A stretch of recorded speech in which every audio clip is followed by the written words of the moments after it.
Muchas veces, pues es muy fácil tener un concepto o una percepción o una idea errónea del Señor, ¿no? Podemos pensar que Dios es simplemente un Dios en el que creemos y está allá en el cielo y ya. O podemos pensar que Dios es un Dios castigador que se enoja cuando hacemos algo malo y por eso procuramos no pecar, o incluso tenerlo en nuestra vida. Gracias, como algo más o como un amuleto, algo de buena suerte o alguien a quien acudimos cuando tenemos un problema y necesitamos que nos lo solucione o cuando en general necesitamos algo de su parte. Pero realmente sabemos que no solo Dios no es eso, sino que en sus muchas facetas, pues Dios es sanador, Dios es eterno, su amor es incondicional, es todopoderoso y así un largo etcétera. Pero entre todas esas cosas, lo que también sabemos es que Dios es nuestro Padre. Sin embargo, pues como muchas otras afirmaciones sobre Dios, esta afirmación de que Dios es nuestro Padre, a veces simplemente podemos tomarla como una porción de información más que aprendemos sobre Dios y ya, ¿no? Algo más que tenemos que saber sobre Él sin realmente vivirlo, porque de eso se trata, de vivir entendiendo que Dios es nuestro Padre y que nosotros somos sus hijos. Si nosotros no entendemos esto, pues realmente vamos a vivir una vida en el Evangelio incompleta, una vida en el Evangelio con carencias ilimitada, pero sobre todo vamos a no tener una correcta relación con el Señor. Entonces, hoy quiero que leamos un pasaje que es muy conocido y todos en algún momento lo hemos leído, y está en Lucas capítulo 15 del versículo 11 al 32. Es la parábola del hijo pródigo. Cuando lo tengas, ¿me acompañas con un amén?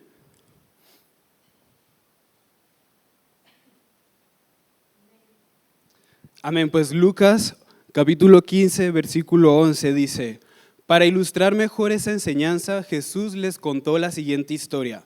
Un hombre tenía 2 hijos. El menor le dijo al padre: quiero la parte de mi herencia ahora, antes de que mueras. Entonces el padre accedió a dividir sus bienes entre sus 2 hijos. Pocos días después, el hijo menor empacó sus pertenencias y se mudó a una tierra distante, donde derrochó todo su dinero en una vida desenfrenada. Al mismo tiempo que se le acabó el dinero, hubo una gran hambruna en todo el país y él comenzó a morirse de hambre. Convenció entonces a un agricultor local de que lo contratara y el hombre lo envió al campo para que diera de comer a sus cerdos. El joven llegó a tener tanta hambre que hasta las algarrobas con las que alimentaba a los cerdos le parecían buenas para comer, pero nadie le dio nada. Versículo 17, cuando finalmente entró en razón, se dijo a sí mismo: en casa hasta los jornaleros tienen comida de sobra y aquí estoy yo muriéndome de hambre. Volveré a la casa de mi padre y le diré: Padre, he pecado contra el cielo y contra ti. Ya no soy digno de que me llamen tu hijo. Te ruego que me contrates como jornalero. Entonces regresó a la casa de su padre y cuando estaba todavía lejos, su padre lo vio llegar. Lleno de amor y de compasión, corrió hacia su hijo, lo abrazó y lo besó. Su hijo le dijo: Padre, he pecado contra el cielo y contra ti, y ya no soy digno de que me llamen tu hijo. Sin embargo, su padre dijo a los sirvientes: rápido, traigan la mejor túnica que haya en la casa y vístanlo. Consigan un anillo para su dedo y sandalias para sus pies. Maten el ternero que hemos engordado, tenemos que celebrar con un banquete, porque este hijo mío estaba muerto y ahora ha vuelto a la vida, estaba perdido y ahora ha sido encontrado. Entonces comenzó la fiesta. Mientras tanto, el hijo mayor que estaba trabajando en el campo regresó, y cuando regresó oyó el sonido de música y baile en la casa y preguntó a uno de los sirvientes que pasaba: tu hermano ha vuelto, le dijo, y tu padre mató al ternero engordado. Celebramos porque llegó salvo. El hermano mayor se enojó y no quiso entrar. Su padre salió y le suplicó que entrara, pero él respondió: todos estos años he trabajado para ti como un burro y nunca me negué a hacer nada de lo que me pediste. Y en todo ese tiempo no me diste ni un cabrito para festejar con mis amigos. Sin embargo, cuando este hijo tuyo regresa después de haber derrochado tu dinero en prostitutas, matas el ternero engordado para celebrar. Su padre le dijo: mira, querido hijo, tú siempre has estado a mi lado y todo lo que tengo es tuyo. Teníamos que celebrar este día feliz, pues tu hermano estaba muerto y ha vuelto a la vida, estaba perdido y ha sido encontrado. Entonces, en resumen, en este texto vemos cómo Jesús cuenta la historia de un padre que tenía 2 hijos Y un día el menor de ellos pues decide que no quiere esperar a la muerte de su padre para recibir su parte de la herencia, entonces directamente va y le dice al padre que se la dé. Entonces, bueno, el padre accede y reparte la herencia con sus hijos, y una vez que ya la tenía, pues empacó sus cosas, se fue a vivir lejos, y allí donde estaba lo único que hizo fue derrochar el dinero y vivir de forma desenfrenada. Entonces, bueno, cuando al final se le acabó el dinero, simplemente se encontró en una situación muy precaria en la que no tenía ni nada que comer, y esto le hizo pues buscar un trabajo y para poder alimentarse, y vivía tan mal que incluso llegó a tener el deseo de comerse la comida de los cerdos que estaba cuidando, hasta que al final entra en razón y bueno, dice, voy a volver a la casa de mi padre y le voy a pedir que me perdone, que me contrate como un jornalero, y bueno, al final su padre lo recibe. Entonces, como les decía al principio, todos en algún momento pues hemos leído esta historia, la hemos escuchado desde la perspectiva del hijo menor que se va y vive de forma desenfrenada, pero luego se arrepiente y vuelve a la casa del padre arrepentido y le pide perdón al padre por todo lo que hizo, y pues su padre lo recibe. Pero hoy quiero que veamos esta historia desde la perspectiva de la relación que tenían los hijos con su padre. Especialmente de esa historia podemos aprender que el padre pues realmente era un padre amoroso, era generoso y bueno, tenía muchos buenos atributos. Pero los hijos en cambio vivían de forma que no eran conscientes del padre que tenían, y por tanto su relación con él o hacia él no era la correcta. Entonces vamos a dividir la historia en dos partes. Por una parte tenemos la perspectiva del hijo menor que exige la herencia y se va, y luego tenemos la parte del hijo mayor. Entonces empezamos con la del hijo menor. ¿Y cómo sabemos que este hijo no tenía una correcta relación con su padre? Pues bien, en primer lugar, en el versículo 12 vemos que él le pidió a su padre la parte de la herencia antes de tiempo, porque el padre no había muerto. Entonces lo normal incluso hoy en día es que se recibe una herencia cuando la persona muere, ¿no? Pero en esta época incluso a veces el padre podía repartir la herencia antes de su muerte, porque pues así se quitaba la carga o la responsabilidad de tener que administrar sus bienes. Entonces él podía decidir repartirla en vida para que sus hijos y sus descendientes se hicieran cargo. Sin embargo, vemos en esta circunstancia que es el hijo menor quien toma la iniciativa en el asunto de la herencia. Y esto en esta época estaba muy mal visto, porque se veía como una falta de respeto arrogante hacia la autoridad del padre como cabeza de familia. Entonces aquí vemos que su relación no era correcta porque no respetaba la autoridad de este padre, esa autoridad que él tenía por ser el padre, por ser la cabeza de la familia, y sobre todo la autoridad que ejercía sobre la vida de sus hijos. Y entonces, iglesia, cuando nosotros conocemos verdaderamente a nuestro Padre y entendemos la paternidad en nuestra vida, también vamos a comprender esa autoridad que Él ejerce en nosotros. Porque, por ejemplo, si yo amo a Dios, ese mismo amor me va a llevar a reconocer su autoridad y va a hacer que de esa misma forma yo viva de tal forma que honre dicha autoridad. Si no, de lo contrario, simplemente la vamos a rechazar. Vamos a rechazar la autoridad del Padre en nuestra vida. En segundo lugar, vemos más adelante que cuando este hijo se quedó sin dinero, pues tuvo que empezar a vivir en una situación de miseria que le hizo acercarse a un agricultor para convencerle de que lo contrataran. Y bueno, al final ese agricultor accede y le da un trabajo que es el de apacentar los cerdos. Pero en esta época ese trabajo era el trabajo más degradante que un judío podía llegar a tener. De hecho, si nos damos cuenta en los libros de Deuteronomio y Levítico, cuando se establece la ley, se establece que el cerdo era un animal impuro. Entonces los judíos incluso evitaban tocarlos para no contaminarse. Entonces imagínense el grado de humillación en el que él se encontraba, haciendo un trabajo que era degradante y contaminándose literalmente como judío, ¿no? Entonces, aquí podemos observar que este hombre pasó de vivir en la casa de su padre con todas las comodidades que tenía y la abundancia que el padre le podía ofrecer, para simplemente mendigar un trabajo que era degradante y humillante, e incluso llegar a pensar que quería comerse la comida de los cerdos de la necesidad que estaba pasando.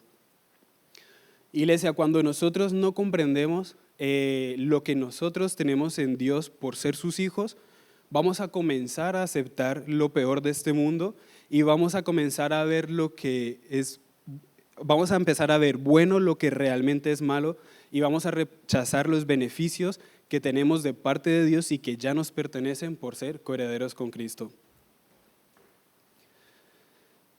Por otra parte, vemos que cuando el hijo menor pues recapacita y dice, no, es que esto no puede ser, no, o sea, no tiene sentido que yo esté pasando por esta circunstancia cuando en la casa de mi padre incluso sus trabajadores pues viven mejor que yo y están mejor que yo. Cuando él llega a este pensamiento, él lo que decide ok, voy a volver a la casa de mi padre y le voy a pedir perdón, pero le voy a decir que me contrate como jornalero. Entonces aquí vemos que este hombre tenía un problema en su mentalidad y es que él no estaba teniendo una mentalidad de hijo, que era lo que realmente era. Él estaba teniendo una mentalidad de esclavo, él pensaba que tenía que volver a la casa de su padre, pero no en la misma condición en la que se fue por todo lo que había hecho. Entonces no sabemos si realmente era una mentalidad que él tenía ya desde antes, desde siempre, o si simplemente fue una consecuencia de lo que había estado viviendo y la circunstancia en la que se encontraba. Pero la realidad es que no se consideraba como un hijo, aunque sí era hijo. Y esto mismo nos muestra que nosotros podemos haber venido a Dios, podemos haber empezado a vivir una vida con Él y nos podemos haber arrepentido de todo lo que hicimos en nuestro pasado, pero podemos realmente estar viviendo con una mentalidad de esclavitud que lo único que nos va a hacer es que nos va a llevar a vivir de forma mediocre, porque este pensamiento solo nos va a llevar a pensar y a creer que tenemos que hacer cosas para agradarle a Dios o para ganar algo de su parte. Y esto es totalmente incorrecto, iglesia. Igual que el hijo menor creía que tenía que ser contratado como un jornalero para poder tener comida y no tener que estar pasando una situación de este tipo, de esas circunstancias, pues nosotros podemos llegar a creer que tenemos que hacer y hacer y hacer para poder recibir de parte de Dios lo que en realidad ya nos pertenece y tenemos a nuestra disposición. Y esto solo tiene un nombre y es religiosidad. Al final, si nosotros empezamos a vivir una vida religiosa, vamos a terminar mal, porque al final sabemos que la religiosidad lo único que trae es muerte a nuestra vida espiritual. Entonces, bueno, esto es lo que tenemos por el lado del hijo menor. Ahora vamos a ver el lado del hijo mayor, que tampoco se aleja mucho en su comportamiento, y es que a través de su mismo comportamiento podemos identificar que era un hombre que, aunque vivía con su padre en la casa de su padre, pues no conocía a su padre y no tenía una relación correcta con él. Entonces vemos que a partir del versículo 25, que es cuando el personaje del hijo mayor entra en acción, vemos que no solo no tenía una correcta relación con su padre, una buena relación, sino que tampoco la tenía con su hermano. Porque cuando éste vuelve y el hermano mayor vuelve del campo y se encuentra toda una fiesta montada porque el hijo menor había vuelto, lo único que vemos en su reacción es que había una lejanía en su corazón hacia su propia familia. Y de hecho esto se lo estaba manifestando incluso ya no solo en enojo, sino en rebeldía, porque es que vemos que dice que él ni siquiera quería entrar a la casa, no quería entrar a la casa de su padre, aunque su padre le estaba insistiendo. Entonces, para que se hagan una idea, lo que está sucediendo aquí es como si tú y yo de repente un día nos enojamos porque vemos que una persona que había decidido rechazar a Dios y hacer su vida aparte, cuando esa persona se arrepiente y vuelve a Dios, si esto nos genera a nosotros enojo o una molestia en nosotros, pues realmente hay algo que está mal en nosotros, ¿no? Porque cuando nosotros conocemos verdaderamente a nuestro Padre, vamos a compartir esa alegría y ese gozo que hay en su corazón cuando alguien que estaba perdido se arrepiente y vuelve a Él. Además, esto también me habla de otra cosa, y es que de la forma en la que nosotros nos relacionamos con nuestro Padre, asimismo nos vamos a relacionar con todos los que tenemos a nuestro alrededor. Y bueno, más adelante, ya casi al final del texto, cuando su padre sale a hablar con él y este comienza a reclamarle, empieza a decirle que él nunca había desobedecido, que siempre había trabajado para él y que nunca le había dado ni un cabrito para festejar, le estaba reclamando que nunca le había dado nada. Y esto lo que nos está mostrando es que él solo estaba en la casa de su padre, no por servirle de forma genuina, sino por un trabajo. Él estaba esperando una recompensa a cambio de lo que él estaba haciendo, a cambio de sus méritos que él pudiera llegar a hacer en el campo. Entonces, él no estaba viendo a su padre como un padre, él más que un padre lo estaba viendo como un jefe y ya está. Pero la respuesta de su padre es clara y es que él le dice que todo lo que él tiene también era suyo. Entonces, si nos fijamos bien y si nos damos cuenta, al inicio de la parábola, cuando el padre accede a repartir los bienes y repartir la herencia, pues vemos que realmente no solo le da su parte de la herencia al hijo menor, sino que se la da a los dos. Él la reparte a los dos. Y ya no solo eso, en esta época era muy común que el hijo mayor recibiera más herencia que el hijo menor. El hijo menor recibía 1/3 y el hijo mayor recibía 2/3. Entonces ya no solo tenía lo que le pertenecía, sino que tenía más que el hermano y le estaba reclamando a su padre por algo que realmente no tendría que haber sido, ¿no? Entonces, ¿por qué reacciona de esta manera este hijo mayor? ¿Es que acaso tampoco era consciente de lo que le pertenecía? ¿Acaso es que no sabía lo que tenía a su disposición por ser hijo, por vivir con su padre, por ser el hijo mayor? Y con esto, pues volvemos a lo mismo de antes, iglesia. Cuando nosotros no conocemos a Dios como nuestro Padre, no podemos conocer la herencia que nos pertenece. Entonces, es importante que entendamos y que aceptemos su paternidad en nuestras vidas. Dios nos quiere dar siempre lo mejor y si te fijas, cuando el hijo menor vuelve a la casa del padre, lo que el padre hace, lo primero que hace es decirle a sus trabajadores que maten al cordero que había engordado, específicamente a ese. Y es que en aquellos tiempos los israelitas tenían por costumbre sacrificar un animal para darlo como ofrenda al Señor, pero no era cualquier animal, siempre era el mejor, el que estaba en mejores condiciones, el que tenía una mejor salud que el resto. Y el padre en este momento decidió sacrificar ese cordero, el que mejor estaba para celebrar el regreso de su hijo. Él le quiso dar lo mejor en ese momento. Si nos vamos a Romanos capítulo 8 y versículo 15 y 16, aquí en Romanos vemos que dice: y ustedes no han recibido un espíritu que los esclavice al miedo. En cambio, recibieron el Espíritu de Dios cuando Él los adoptó como sus propios hijos. Ahora lo llamamos Abba Padre, pues su Espíritu se une a nuestro Espíritu para confirmar que somos hijos de Dios. Y sabes, iglesia, yo llegué a un momento en mi vida en el que me di cuenta que yo había estado viviendo de la misma forma. Había estado viviendo con la idea de que Dios es mi Padre, pero simplemente lo tenía como un concepto en mi mente, como dije al principio, como una información más que en su día pues aprendí y ya está. Y no estaba viviendo de tal forma y a raíz de esto pues he estado luchando en mi vida con inseguridades, con temores, incluso con comparación, ¿no? Comparándome con otras personas en todas las áreas de mi vida. Y es que cuando nosotros no entendemos la paternidad de Dios, pues se dan lugar a estas cosas, porque cuando Dios nos adopta como sus hijos, uno de los regalos que nos da, aparte de la salvación, es la identidad de ser sus hijos. Y este versículo que acabamos de leer en Romanos, pues es realmente el apóstol Pablo hablándole a los ciudadanos de Roma, a los cristianos que estaban en Roma, y usa el concepto de la adopción de una forma muy inteligente, porque lo hace para ilustrar la nueva relación que tiene una persona cuando se arrepiente y cree en el Señor. Y digo que esta comparación que hace, esta ilustración que hace es muy inteligente porque en esa época, cuando los romanos adoptaban, no es como hoy en día la adopción. Hoy en día la adopción se lleva a cabo pues porque se mira por el bienestar del niño o porque simplemente hay parejas que no pueden tener hijos y deciden tomar esta opción en sus vidas. Pero en la época de los romanos, la adopción se llevaba a cabo con objetivos, su motivación era diferente y básicamente era conservar el linaje de su familia. Entonces, incluso hasta era normal que se adoptaran personas adultas.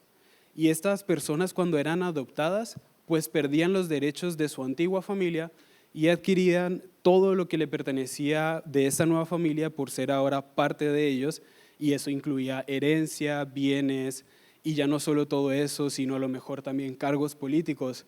Entonces, aquí vemos cómo el apóstol Pablo está reflejando la adopción como cuando venimos al Señor y aceptamos esa adopción del Señor en nuestras vidas, ya tenemos a nuestra disposición todo lo que el Padre nos quiere dar, todo lo que Él desde antes de la creación del mundo destinó y dijo que iba a ser para nosotros, ya lo tenemos a nuestra disposición. Y en la Biblia encontramos el mejor ejemplo de lo que es una perfecta relación con el Padre. Y ese es el ejemplo de Jesús. Qué mejor ejemplo que este, ¿no? Durante su estancia en la tierra, pues Jesús dejó evidenciado a través de su ejemplo cómo debe ser la relación con el Padre. Y las principales características de esta relación eran obediencia absoluta y dependencia completa. En numerosas ocasiones vemos cómo Jesús siempre dependió del Señor al 100%, en todos los aspectos, pero sobre todo podemos ver cómo obedecía y cumplía con sus instrucciones. Y en última instancia esto era gracias a que Jesús amaba al Padre y lo amaba porque lo conocía y siempre estaba con Él en sus tiempos de intimidad, y eso es lo que nosotros tenemos que imitar en nuestras vidas. Tenemos que poner como prioridad nuestra intimidad con el Señor para de esa forma poder conocerlo, para de esa forma poder amarlo y para de esa forma poder entender quién es el Padre, quiénes somos nosotros en Él y todo lo que tenemos a nuestra disposición. Y hace poco escuché a un pastor decir que Jesús realmente nunca tuvo que hacer un milagro ni tuvo que hacer nada para ser considerado como hijo. De hecho, cuando leemos en los evangelios que la parte donde Jesús se bautizó, en ese momento Jesús todavía no había empezado su ministerio. Él no había empezado a hacer nada de todo lo que llegó a hacer. Pero en ese momento vemos cómo se abre el cielo y se escucha la voz del Padre afirmándolo como hijo. Entonces Jesús simplemente aceptó esta verdad y a través de esta verdad caminó durante el resto de sus días hasta que pues murió y resucitó. Y lo mejor de todo, iglesia, es que de la misma forma nosotros no tenemos que hacer nada para ganarnos el ser hijos. De la misma forma nosotros ya hemos sido declarados hijos. Entonces nosotros simplemente tenemos que, al igual que Jesús, adoptar esta verdad y empezar a caminar nuestra vida a través de esta verdad, a través del hecho de que somos hijos, y porque somos hijos vamos a tomar todo lo que nos pertenece. Amén.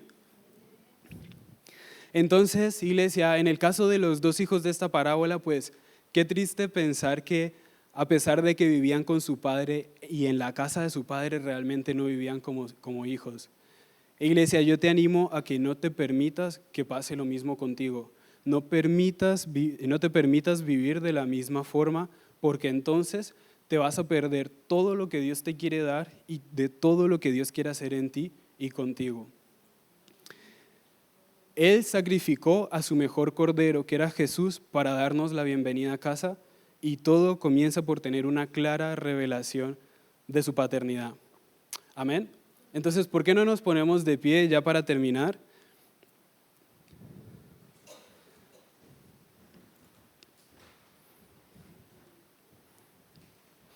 Iglesia, yo te animo a que cuando estés en tu tiempo de intimidad con el Señor, te hagas las siguientes preguntas. ¿Entiendo la paternidad de Dios en mi vida? ¿Estoy viviendo verdaderamente como hijo? ¿Entiendo cómo Dios me ama? Y cuando hagas esto, deja que el Espíritu Santo te guíe y que te sane si hay algo que sanar, pero sobre todo que se te revele todo lo que aún se te tiene que revelar. Amén. Vamos a orar. Señor, te damos gracias, Padre, gracias por todo lo que tú has hecho en nuestra vida, Señor. Gracias porque nos sacaste de la oscuridad en la que estábamos, Señor, y nos adoptaste en tu familia, Señor. Gracias porque ahora somos tus hijos, Señor. Ya fuimos declarados tus hijos por medio de Jesús, Señor. Y Padre, yo oro, Señor, por ese espíritu de adopción, Señor. Yo te pido, Señor, que traigas una revelación clara y genuina a nuestras vidas de tu paternidad, Señor. Padre, quita todo aquello que se está oponiendo a esa revelación en nuestras vidas, Padre. Elimina toda barrera, Señor, del enemigo, Señor, para poder comprender esto de forma genuina, Señor. Y yo te pido que nos enseñes, Señor, a relacionarnos contigo de forma correcta, Señor. Enséñanos a amarte, Padre, pero sobre todo enséñanos a verte como nuestro papá. Señor, yo te pido que sanes toda imagen errónea que tenemos sobre ti, Señor, que seas tú renovando el concepto que tenemos de ti en nuestras vidas, Señor. Y toda mala figura de Padre terrenal, Señor, yo te pido que seas tú sanándola, Señor. Toda figura de Padre ausente, que seas tú sanándola, Señor, y que no reflejemos tu paternidad con esa experiencia terrenal que hayamos tenido, Señor. Yo te pido que seas tú, Señor, guiándonos en esto en nuestras vidas, Padre, y que tu Espíritu Santo verdaderamente, Señor, nos pueda convencer de tu paternidad. En el nombre de Jesús, Señor. Amén. Iglesia, de verdad te animo a que medites en esto. Te animo a que cuando puedas vuelvas a leer este texto desde esta perspectiva y a que ores para que el Señor te guíe en su paternidad. Amén.